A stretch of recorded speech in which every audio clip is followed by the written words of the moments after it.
Dear students, today we will have another session of Module 4, that is optical isomerism.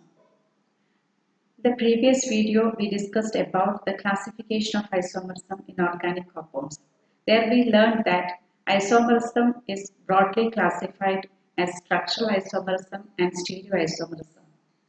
Within stereoisomerism there are geometrical and optical isomerism. So today's topic, optical isomerism, comes under the class stereoisomerism. Now we are going to discuss about optical isomerism. You know, certain substances possess the property to rotate plane polarized light. Such substances are called optically active substances and the phenomenon is called optical activity. That means optical active substances can rotate plane polarized light. Now let's see what is a plane polarized light and how it is produced.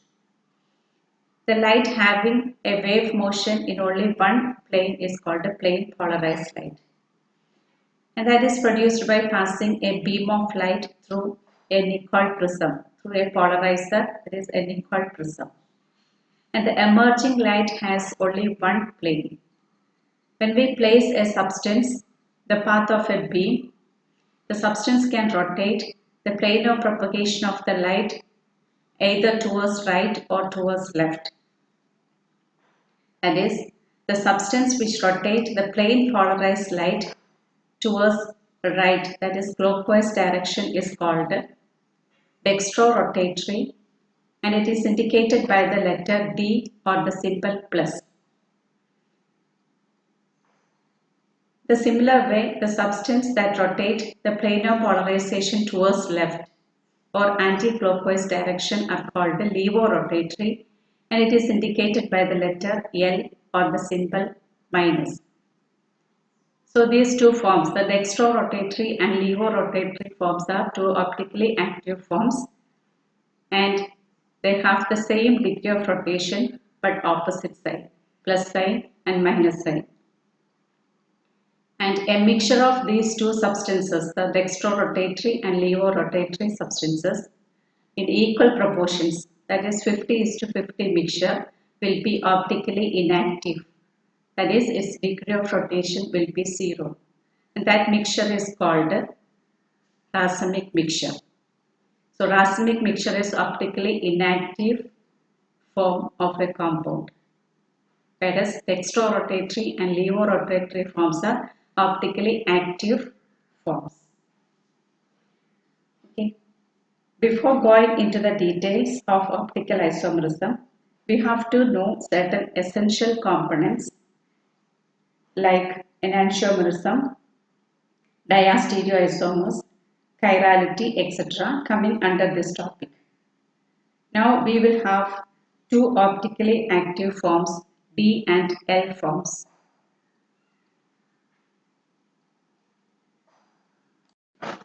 As we know, the D and L forms are related to each other as object and its mirror image.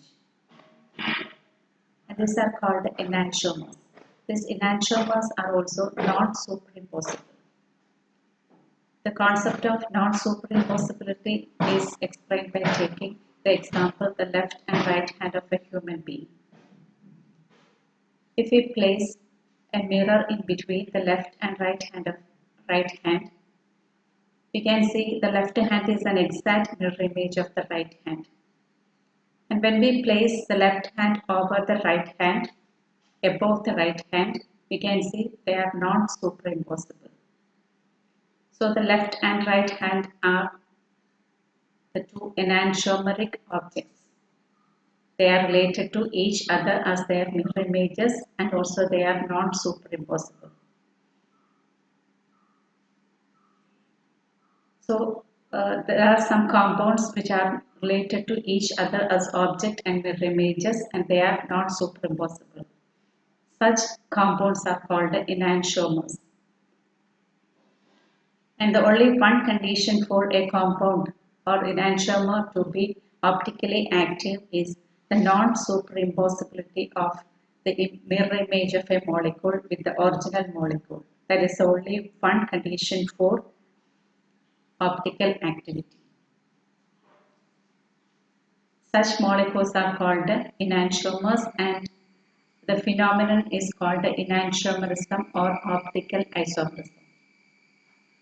Usually, a molecule having chiral carbon atom is having non-superimposable mirror image and thus optically active.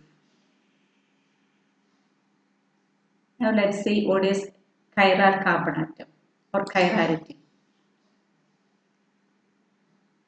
Usually, an object which is not superimposable on its mirror image is called a chiral object.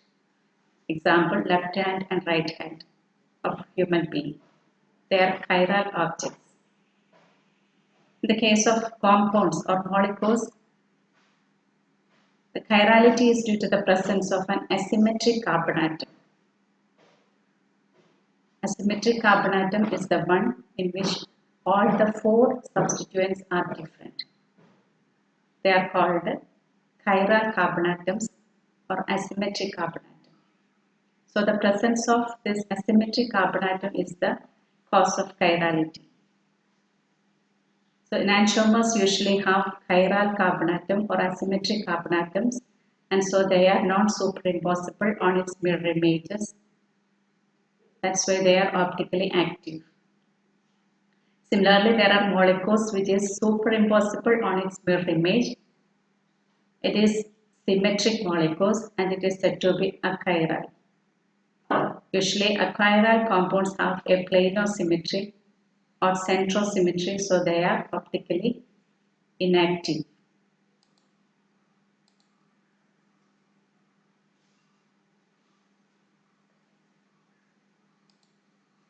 Now look at this example. This is 2-butanol. This compound contains one chiral carbon atom. That means the four groups attached to this carbon atom is different. And this is the mirror image of exact mirror image of the original molecule. But these two forms are not superimposable. So these two are the two enantiomers of 2-butanol. Similarly, in this compound, that is 2-amino-butane. These two are the two enantiomeric forms, that is, these two forms are related to each other as their object and mirror images, and they are not superimposable. This is lactic acid. Third example, lactic acid. This is also two enantiomeric forms, two isomers, two enantiomeric forms.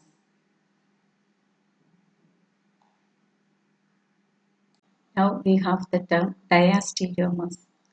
Diastereoisomers are stereoisomers that are not related to each other as an object and its mirror image.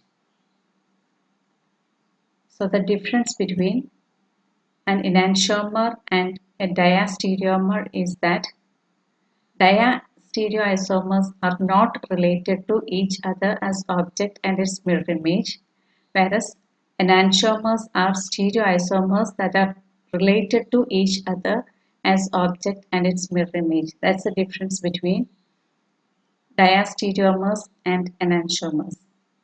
Look at this example. This is tartaric acid. Here we can see the compound 2 is the exact mirror image of compound 1. And compound 2 is not superimposable on compound 1. So these two forms a pair of enantiomers. But compound 1 is not a mirror image of compound 3. Also, they are not superimposable. Similarly, compound 3 is not related to compound 4 as their mirror image.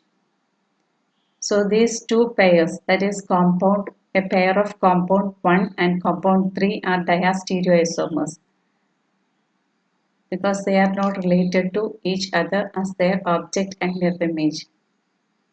The same way compound 2 and compound 4 are diastereoisomers. Okay.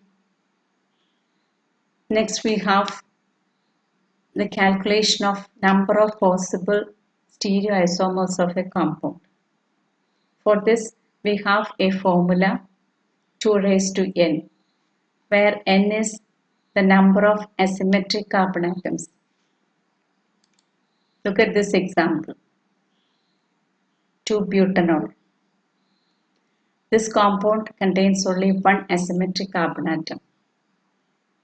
So the possible number of isomers of this compounds are 2.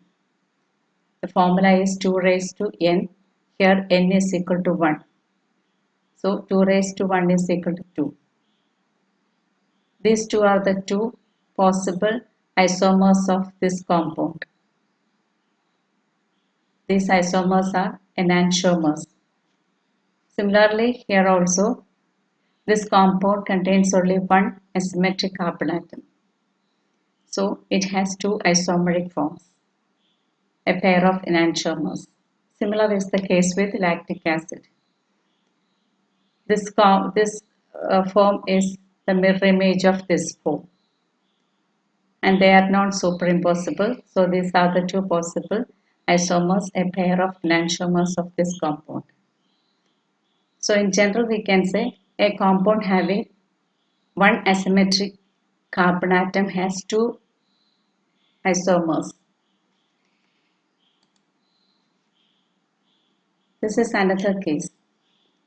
Here we can say this compound, this tartaric acid, has two asymmetric carbon atoms, carbon atom 1 and carbon atom 2. It contains two asymmetric carbon atoms. And also in this case, the terminal groups are same. But there are some compounds having two asymmetric carbon atoms with different terminal groups. In that case also, the formula for calculating number of possible isomers are 2 raised to n. When we look at this example, we can see compound 1 and compound 2. These two are a pair of enantiomers.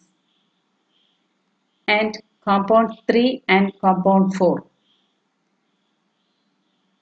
Here we can see compound 4 is the mirror image of compound 3, but they are not enantiomers because this compound 3 and 4 has a planar symmetry.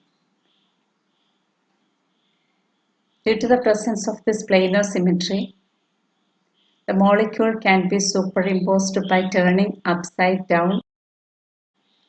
Similar is the case with compound 4. This compound also has a planar symmetry, so it can be superimposed by turning upside down. So these two forms are similar forms, and these two forms are optically inactive forms. Such forms are called mesoforms or mesomers. So in this case, the case of tartaric acid, that means a compound having two carbon atom, asymmetric carbon atom with similar terminal groups have only three isomers, a pair of enantiomers and a mesoform. These two are called a mesoform, and these two are a pair of enantiomers. Therefore, totally 3 isomers are possible, but the expected number is 4, according to the formula 2 raised to n. This is an exceptional case.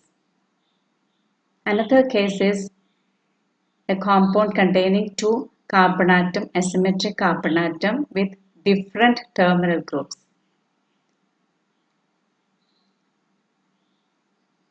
That means in this compound, if you replace this COOH by another CH3 group, then the terminal groups will be COOH and CH3.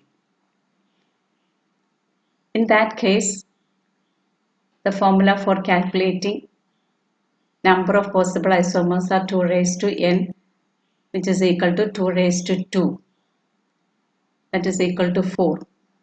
So in that case, 4 isomers are possible. The 4 isomers include a pair of 2 pairs of enantiomers. So in general, we can say a compound containing one asymmetric carbon atom have two isomers, and a compound containing two asymmetric carbon atoms with different terminal groups have four isomers possible, and a compound having two asymmetric carbon atoms with similar terminal groups have three isomers possible.